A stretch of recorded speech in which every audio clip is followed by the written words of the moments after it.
Selamat datang di channel Simar Imam. Sembari mendengarkan tinggalkan like dan komentarnya bosku.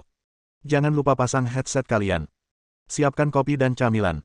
Lupakan kenangan tentang mantan. Mari kita dengarkan sambil rebahan. Kembalinya Sang Raja. Bab 223. Setelah keluar dari Yun Sui Shui Mengling, Su Chen berencana untuk kembali tidur. Namun, sebelum dia bisa keluar dari hutan bambu, dia melihat 6 sosok mengelilinginya dari 4 arah.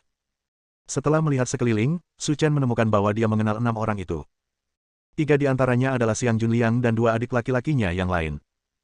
Menurut perkenalan Xiao Yun, mereka semua adalah murid Mengling dan telah berada di Sekte Yun Sui selama lebih dari setahun. 3 lainnya adalah Dou Suefeng, Jing Guanyu dan Sao Pengxiang, yang merupakan murid baru Mengling. Melihat 6 orang di depannya, Su Chen tersenyum dan berkata, "Apakah kamu punya masalah denganku?" "Hehe." Xiang Junliang mencibir, "Su Chen, kamu luar biasa. Kamu benar-benar membuat 10 sinar cahaya dan membuat kami merangkak di tanah dan menggonggong seperti anjing. Aku benar-benar malu. Sepertinya kamulah yang memberitahuku tentang taruhan itu. Apakah kamu menyalahkanku untuk ini?" Su Chen berkata sambil tersenyum. "Ada apa dengan dia? Aku tidak menyalahkanmu. Kamu jelas tahu bahwa bakatmu bagus, tapi kamu tetap berpura-pura menjadi babi dan memakan harimau. Aku telah membuatmu sengsara. Lalu apa yang kamu inginkan?" "Su Chen, demi teman-teman muridku, aku tidak akan terlalu banyak berdebat denganmu. Jika kamu berlutut di tanah dengan patuh, panggil aku kakek 3 kali, dan masuk ke bawah selangkanganku, semuanya akan berakhir. Kalau tidak, aku akan mematahkan kakimu." Su Chen mengangkat alisnya dan menatap Xiang Junliang dan yang lainnya, lalu berkata, "Apakah hanya kamu yang kalah?" Mendengar ini, Xiang Junliang dan yang lainnya langsung menjadi marah. "Su Chen, apakah menurutmu jika kamu bergabung dengan Sekte Yun Sui, kami tidak akan bisa berurusan denganmu?" Setelah selesai berbicara, Xiang Junliang berkata dengan marah, "Sudah kubilang, sebagai kakak laki-lakimu, aku punya 100 alasan untuk berurusan denganmu, dan aku tidak akan dihukum." Su Chen menggelengkan kepalanya tanpa daya. Pantas saja Sekte Yun Sui tidak bisa berkembang. Aneh rasanya bisa berkembang setelah menerima begitu banyak murid yang mengalami keterbelakangan mental. Karena kamu sangat percaya diri, maka cepatlah. Kebetulan aku tidak ingin membuang waktu untukmu. Yah, Su Chen, kamu sangat sok. Apakah menurutmu bakatmu bagus, jadi kamu berlebihan dan menganggap kami bukan tandinganmu?" Xiang Junliang berkata dengan arogan. "Biar ku beritahu padamu, meskipun bakatmu bagus, kamu masih perlu berlatih sebelum bisa mengejar kami. Tapi sekarang, di mata kami, kamu benar-benar sampah, bahkan bukan sampah. Kamu terlalu banyak bicara omong kosong, sama seperti tuanmu yang bodoh itu." Setelah mengatakan itu, Su Chen melambaikan tangannya yang besar, dan aliran udara tak terlihat langsung mengenai wajah Xiang Junliang. "Manfaatkan situasi ini dan jatuhkan dia." Apa yang terjadi? Anak ini benar-benar menghajar kakak senior Xiang. Dou Suefeng dan yang lainnya tercengang. Mungkinkah anak ini tidak hanya berbakat tetapi juga memiliki dasar yang baik dalam berkultivasi? Xiang Junliang dengan santai menyeka darah dari sudut mulutnya dan meraung seperti orang gila. "Apa yang kalian berdua lakukan, kenapa tidak cepat melakukannya?" "Tahu." Setelah menjawab, Xiang Junliang, dengan 2 adik laki-lakinya yang satu kelas dengannya, bergegas menuju Su Chen lagi. "Karena ingatanmu tidak panjang, aku akan memberimu pelajaran." Ada suara, pop. Su Chen menamparkan wajah Xiang Junliang. Tidak hanya dia terjatuh, tetapi semua giginya patah. Selain itu, 2 adik laki-lakinya yang lain tidak jauh lebih baik. Mereka dipukul dan ditendang oleh Su Chen, dan mereka dipukuli hingga tidak dapat menemukan jalan mereka. Apa yang terjadi? 3 kakak laki-laki senior semuanya adalah pejuang yang kuat secara internal, bagaimana mereka bisa dikalahkan? Dou Suefeng dan yang lainnya tercengang. "Saya berencana untuk datang ke sini bersama Xiang Junliang, dan saya akan menambah penghinaan pada cederanya dan membiarkan pria itu," Su Chen mengingatnya. Tanpa diduga, dia akhirnya terbunuh. Anak ini terlalu mesum. "Bangun dan lanjutkan." Su Chen berkata dengan bercanda, merendahkan. "Tidak, jangan berkelahi lagi." Xiang Junliang berkata dengan gemetar. "Jika saya tahu bahwa Su Chen begitu kuat, saya seharusnya tidak mendengarkan gurunya dan mengganggunya.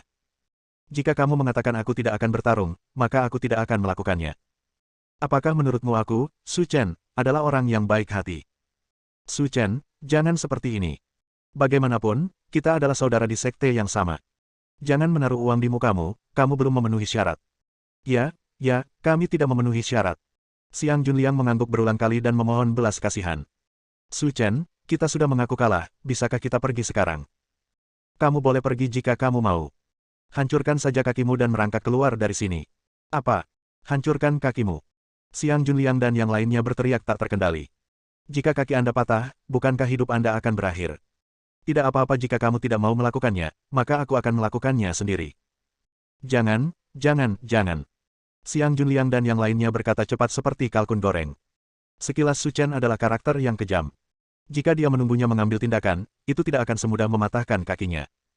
Kami akan melakukannya sendiri, kami akan melakukannya sendiri. Di tengah jeritan yang memekakkan telinga, Xiang Junliang dan yang lainnya langsung kehilangan kaki, sementara Su Chen berbalik dan pergi. Keesokan paginya, Su Chen masih tidur ketika dia mendengar Zheng Ani mengetuk pintu dengan keras. Tuan, cepat bangun, sesuatu yang besar telah terjadi. Setelah bangun dan berpakaian, Su Chen berkata sambil menatap Zheng Ani yang marah. Apa yang telah terjadi? Guru, dikatakan bahwa beberapa murid dari Sekte Yun Sui mengalami patah kaki. Saudari Yun meminta Anda untuk datang. Jadi itulah yang terjadi, kata Su Chen dengan tenang. Biarkan mereka menungguku dulu. Mari kita bicara setelah aku selesai mencuci. Zheng Ani, ini. Sekitar 1 jam kemudian, ketika Su Chen tiba di aula pertemuan Sekte Yun Sui, dia menemukan bahwa aula itu sudah penuh dengan orang. Ma Fanying, Xiao Yun, Meng Ling dan Xiang Junliang yang kedua kakinya patah dan berada di kursi roda, dan lainnya. Selain itu, ada juga wajah-wajah baru di ruang pertemuan. Seorang pria parubaya berwajah Tionghoa, berusia sekitar 40 tahun, dengan janggut tipis di dagunya, duduk di sana dengan aura ketenangan dan kewibawaan. Tidak ada keraguan bahwa tidak ada seorang pun kecuali kepala Sekte Yun Sui yang memenuhi syarat untuk duduk di sana. Seperti dugaan Su Chen, yang duduk di atas tidak lain adalah kepala Sekte Yun Sui, Ao Hongye. Kakak senior, ini adalah orang yang melumpuhkan kaki 6 muridku.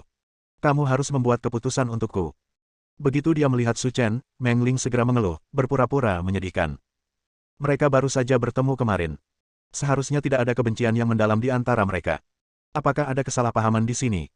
Faktanya, Ao Hongye masih berbicara dengan Su Chen. Itu adalah seorang jenius tiada taraf yang bisa menginspirasi 10 sinar cahaya. Dia tidak tega menghukum bakat seperti ini. Saudaraku, pemimpinnya, seperti ini. Su Chen, anak yang hilang, menyelinap ke kamarku saat aku sedang mandi kemarin dan berencana melakukan kejahatan padaku. Aku akhirnya menghentikannya, dan kemudian dia menyebarkan amarahnya. Terserah untuk muridku. Bab 224. Semua orang di ruangan itu tidak percaya ketika mendengar tuduhan Meng Ling. Saya tidak menyangka Su Chen akan melakukan hal seperti itu. Wajah Ao Hongye terlihat sangat jelek. Jika Su Chen benar-benar melakukan hal seperti itu, tidak peduli seberapa bagus bakatnya, Sekte Yun Sui tidak dapat mempertahankannya. Su Chen, apakah ini mungkin? Ao Hongye bertanya dengan hati-hati. Berharap mendapat jawaban negatif. Su Chen tampak tidak berdaya dan berkata. Dia tampak seperti lokasi kecelakaan mobil. Aku sudah gila dan berkomplot melawannya. Itu benar. Zheng Ani juga menggema, ketika saya berinisiatif untuk muncul, tuan saya tidak setuju. Bagaimana saya bisa jatuh cinta dengan wanita berwajah kuning itu? Berhentilah berdalih di sana. Meng Ling berkata dengan lantang, saudaraku, jika kamu tidak percaya, kamu bisa bertanya kepada murid-muridku. Mereka juga tahu tentang ini.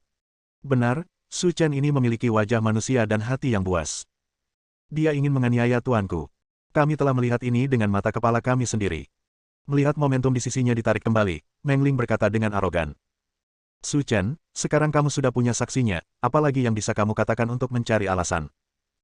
Namun, jika kamu ingin menghindari hukuman, ada cara lain, yaitu dengan memujaku sebagai gurumu. Membuat kesalahan yang tidak disengaja. Maafkan kamu kali ini. Mendengar ini, Xiao Yun sedikit mengernyit dan mengerti apa yang sedang terjadi. Ini pasti jebakan Meng Ling. Saya ingin menjebak Su Chen dan membuatnya menyerah. Su Chen, kemarilah, ada sesuatu yang ingin kukatakan padamu, bisik Xiao Yun. Melihat pemandangan ini, tidak ada seorang pun di aula pertemuan yang mengatakan apapun. Bagaimanapun, Su Chen dibawa kembali oleh Xiao Yun, jadi tidak masalah jika mereka bertukar kata. Ada apa? Berdiri di samping, kata Su Chen. Su Chen, ini pasti jebakan yang dibuat oleh kakak perempuanku. Kamu tidak boleh tertipu. Apakah menurutmu aku orang yang bodoh? Setelah berbicara, Su Chen berkata kepada orang-orang di aula pertemuan. Saya sudah mengatakan semua yang perlu dikatakan. Jika Anda tidak mempercayainya, saya tidak bisa berbuat apa-apa. Agar adil, Ao Hongye tidak percaya Su Chen akan melakukan hal seperti itu. Dengan penampilan dan kekuatannya, dia bisa dengan mudah mendapatkan wanita manapun, dan mereka bahkan akan mengirimnya ke rumahnya, jadi tidak ada alasan baginya untuk melakukan hal seperti itu. Tapi di sisi lain ada adik perempuannya, dan dia tidak bisa mempertanyakannya. Untuk sesaat, Ao Hongye berada dalam dilema dan tidak tahu harus memilih apa. Setelah berpikir lama, Ao Hongye berkata, saya tidak tahu bagaimana memutuskan masalah ini, tetapi kebetulan Grandmaster ada di sekte tersebut, jadi biarkan dia memutuskan masalah ini. Kata-kata Ao Hongye mengejutkan semua orang di ruang pertemuan. Kakak senior, apa yang kamu bicarakan? Grandmaster telah pergi selama lebih dari 10 tahun dan sekarang dia kembali. Itu benar, Grandmaster memiliki beberapa masalah yang harus dia tangani kembali. Karena dia baru berada di sini selama beberapa hari, aku tidak memberitahumu. Tapi sekarang, jika hal seperti ini terjadi, hanya Grandmaster bisa mengatasinya. Kata Ao Hongye. Kalau begitu ini yang terbaik. Tolong cepat dan undang Grandmaster ke sini. Saya pikir Grandmaster pasti bisa memberi saya keadilan. Kata Meng Ling bersemangat. Sekarang sudah berakhir. Beberapa orang senang dan ada pula yang khawatir. Wajah Xiao Yun langsung berubah jelek ketika dia mendengar bahwa Grandmaster akan diundang untuk memutuskan masalah ini. Sangat kontras dengan Meng Ling. Saudari Yun, mengapa kamu terlihat sangat sedih? Zheng Ani bertanya. Ani, ini adalah masalah internal dalam sekte kami.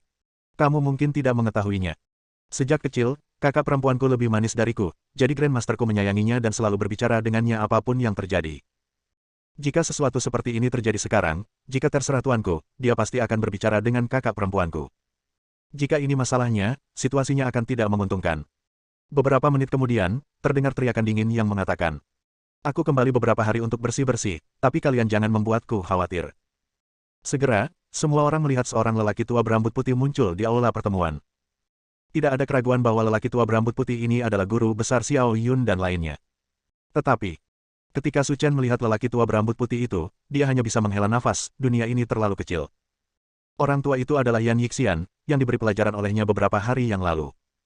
Melihat Yan Yixian keluar, Meng Ling adalah orang pertama yang menyambutnya, memeluknya dan berkata dengan genit. Tuan Tai, Anda telah pergi selama lebih dari 10 tahun. Ling Ling sangat merindukanmu. Mendengar suara kejam itu, Zheng Ani merasa merinding. Sungguh menjijikkan bahwa kamu sudah dewasa dan masih berbicara seperti ini. Oke, ada banyak orang di sini, mari kita bicara bisnis dulu, kata Yan Yixian berpura-pura serius. Oke. Meng Ling berkata dengan serius. Grandmaster, masalahnya seperti ini. Pria bernama Su Chen mendambakan kecantikanku dan ingin melakukan kekerasan padaku. Setelah aku menghentikannya, dia menyimpan dendam dan melampiaskan amarahnya pada murid-muridku. Lihat betapa kejamnya dia, patahkan kedua kakinya. Apa katamu, nama orang itu Su Chen? Yan Yixian berkata dengan heran. Ya, itu dia, yang berdiri di depan pintu. Melihat ke arah jari Meng Ling, Yan Yixian terkejut saat mengetahui bahwa inilah leluhur kecil yang mengalahkannya dengan satu gerakan. Guru, jika murid saya tidak bereaksi dengan cepat, kepolosan saya akan hilang. Anda, orang tua, harus membuat keputusan untuk saya. Hei, leluhur kecilku, kenapa kamu masih di sini? Yan Yixian mengabaikan Meng Ling sama sekali dan bergegas menuju Su Chen. Dibutakan. Apa yang terjadi? Grandmasternya benar-benar berani menyebut Su Chen sebagai leluhur kecil. Lelucon yang luar biasa. Itu adalah nenek moyang dari sekte Yun Sui. Jika dihitung seperti ini, bukankah Su Chen akan menjadi nenek moyang-nenek moyangnya? Aku datang ke sini untuk melakukan sesuatu, tapi aku bertemu dengan seseorang yang tidak mau membuka mataku. Kamu bisa mengatasinya sendiri, kata Su Chen sambil berdiri dengan tangan di belakang punggung. Oke, saya mengerti. Saya akan segera menanganinya. Saya pasti akan memberi Anda jawaban. Yan Yixian mengangguk dan membungkuk. Tuan, dia ingin menganiaya saya, bagaimana Anda masih bisa? Ada suara, pop. Yan Yixian menamparkan wajah Meng Ling. Jangan kasar pada Su Chen. Orang-orang di aula pertemuan kembali bingung.